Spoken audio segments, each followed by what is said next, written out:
Hola, mi nombre es Natalia y este es un nuevo capítulo de mi nuevo libro, Construye tu mente, o alguien más lo hará.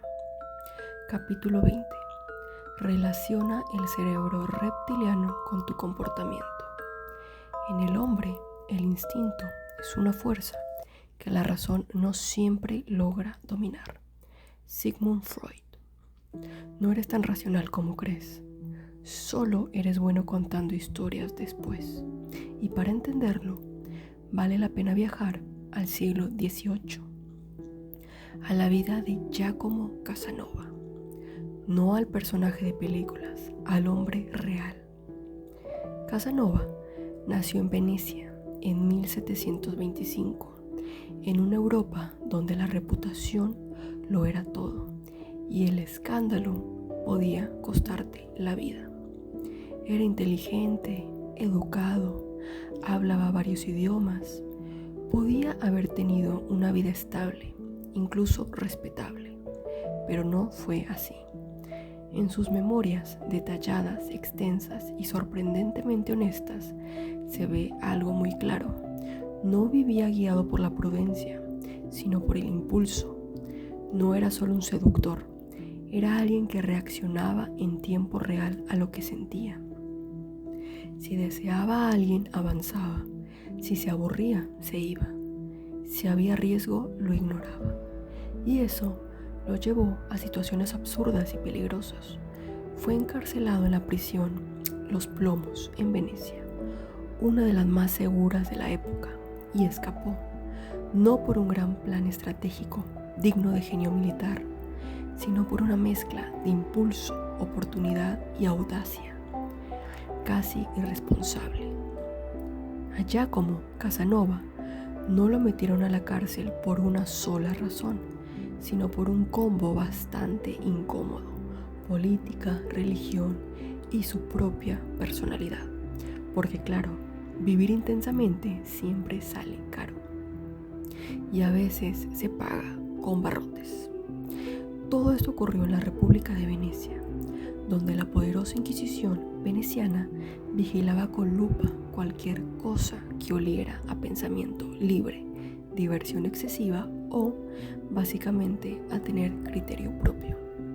Así que en 1755 lo arrestaron y lo mandaron a Los Plomos, una prisión famosa por su calor infernal y sus pocas probabilidades de salida, acusado de herejía por leer libros prohibidos y también de prácticas de ocultismo, por interesarse en lo esotérico y también de libertinaje moral, por vivir como si la vida no fuera un castigo divino permanente, y hasta de posible conspiración política lo condenaron, porque cuando alguien no encaja, siempre es más fácil llamarlo peligroso que entenderlo.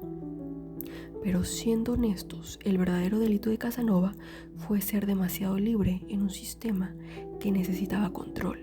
Y ya sabes, nada asusta más al poder que alguien que no pide permiso para existir. En otra etapa de su vida se involucró con varias mujeres dentro del mismo círculo social, no en secreto perfecto, sino en una red tan frágil que cualquier error podría detonarlo todo. Y lo detonó. Celos, conflicto, tensión social y peligro real. Lo más interesante no es que no supiera el riesgo, lo sabía, pero el impulso era más fuerte. Hoy lo explicaríamos como un desbalance entre sistemas cerebrales, circuitos de recompensa, dopamina, búsqueda de placer versus control ejecutivo, inhibición, planificación, corteza prefrontal. Casanova sentía, actuaba y luego su mente armaba una narrativa elegante para no verse como alguien impulsivo, sino como alguien apasionado. Su mente racional no dirigía la historia, la editaba después. Ahora haz una pausa, porque esto no es sobre un hombre del siglo XVIII, es sobre algo que tú haces en versión más discreta, cuando tomas decisiones en segundos, cuando te dejas llevar por emociones momentáneas, cuando justificas después algo que ya hiciste. La diferencia entre tú y Casanova no es el mecanismo, es la intensidad y las consecuencias públicas. Ahora cambiemos de escenario. Años 50, Estados Unidos. Un laboratorio aparentemente aburrido. Aquí entra Solomon Asch, un experimento que parece demasiado simple para ser importante, pero termina revelando algo inquietante. El procedimiento era casi ridículo: sentar a varias personas en una sala y mostrarles tarjetas con líneas. En una tarjeta había una línea de referencia, en otra 3 líneas. La tarea, decir cuál coincidía en tamaño. No era difícil, era obvio. Pero había un detalle, que el participante real no sabía. Todos los demás en la sala eran actores. Y entonces empezaba el juego. En las primeras rondas, todos respondían correctamente. El ambiente era tranquilo, confiable, nada raro. Hasta que, de pronto, los actores comenzaban a dar respuestas incorrectas, pero todos de forma unánime. Decían que una línea claramente era más corta que la original. Uno tras otro, sin dudar. Y entonces llega el turno del participante real. Ese momento es clave porque ahí ocurre algo profundamente humano. La persona mira la línea, sabe la respuesta, pero también siente el peso del grupo. Silencio, tensión, duda. Y muchas veces pasa esto. Dice lo mismo que el grupo incorrecto. No porque no vea, no porque no entienda, sino porque algo dentro de su cerebro dice: no te salgas del grupo. Después del experimento, cuando se le preguntaba por qué lo hicieron, las respuestas eran reveladoras. Pensé que yo estaba mal, no quería ser el único diferente. Me sentí incómodo contradiciendo a todos. Algunos incluso empezaban a dudar de su propia percepción. Literalmente veían la realidad, pero confiaban más en el grupo. Hoy sabemos que cuando una persona entra en desacuerdo con el grupo, se activa la amígdala, alerta, amenaza social, disminuye la confianza perceptiva y aumenta la incomodidad cognitiva. En algunos estudios posteriores, incluso se vio que áreas relacionadas con la percepción visual pueden alterarse bajo presión social. Ahora sí, entremos al famoso cerebro reptiliano de Paul MacLean. La teoría divide el cerebro en 3 grandes sistemas: reptiliano igual a instinto, supervivencia; límbico igual a emoción; neocórtex es igual a razón. Hoy sabemos que el cerebro no hay una división simplificada y no existe anatómicamente. El cerebro no funciona como capas independientes, pero la intuición es correcta. Existen circuitos más antiguos, rápidos y automáticos que priorizan sobrevivir sobre entender.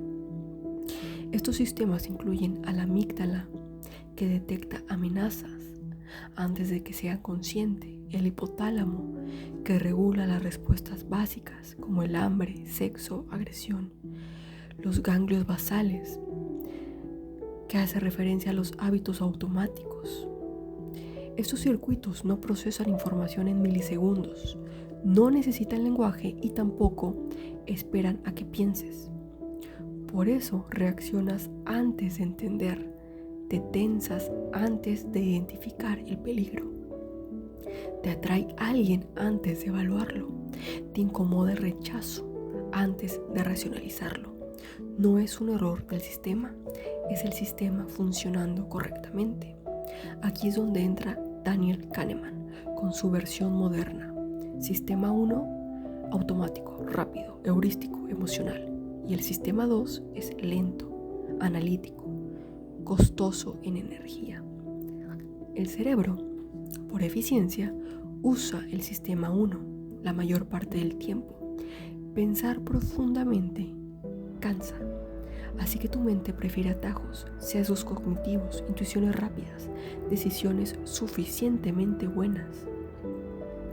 Y luego el sistema 2 aparece, no tanto para decidir, sino para justificar. El experimento de Benjamin Libet lleva esto al extremo.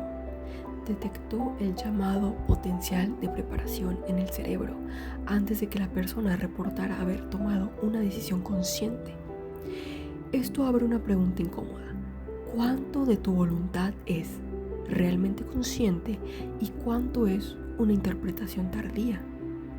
Y aquí es donde entra Sigmund Freud. Se vuelve sorprendentemente actual. Freud hablaba de las pulsiones como fuerzas constantes, no eventos puntuales. No son deseos que aparecen y desaparecen, son presiones internas, continuas, que buscan descarga. Cada pulsión tiene 4 elementos. La primera, la fuente. Es una excitación corporal, hambre, tensión, deseo. La segunda es el impulso, es la intensidad de esa energía. La tercera es el objeto, lo que puede satisfacerla. Y el cuarto es la meta, reducir la tensión. Esto es clave, la mente no busca felicidad, busca reducir tensión. Freud agrupó estas fuerzas en 2 grandes sistemas. La pulsión de vida, Eros, no es solo sexo, incluye todo lo que preserva la vida, crea vínculos, genera placer, construye la identidad. Está ligado a la libido, una energía psíquica que no solo es sexual, sino también creativa y relacional. Por eso, trabajar, amar, crear, socializar también son expresiones de Eros.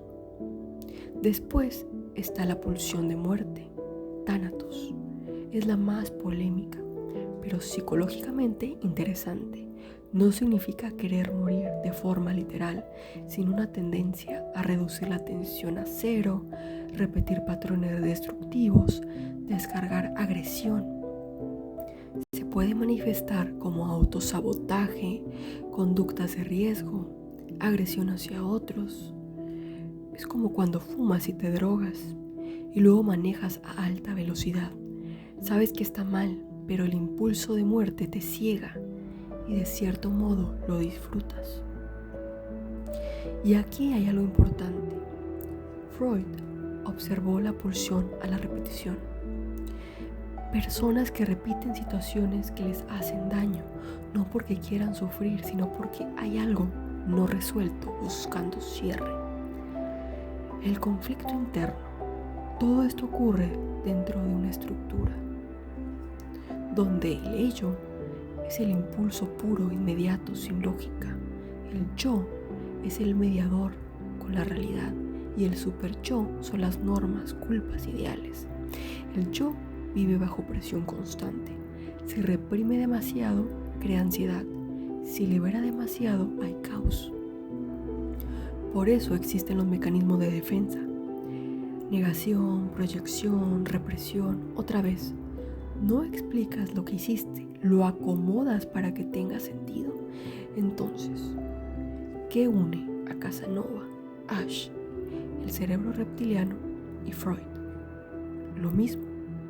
No eres un sistema diseñado para la verdad, eres un sistema diseñado para sobrevivir, pertenecer y reducir tensión.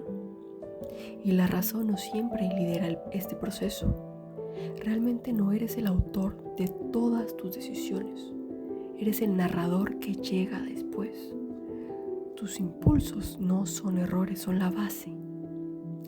Pero si no lo reconoces, no decides tú, deciden ellos por ti.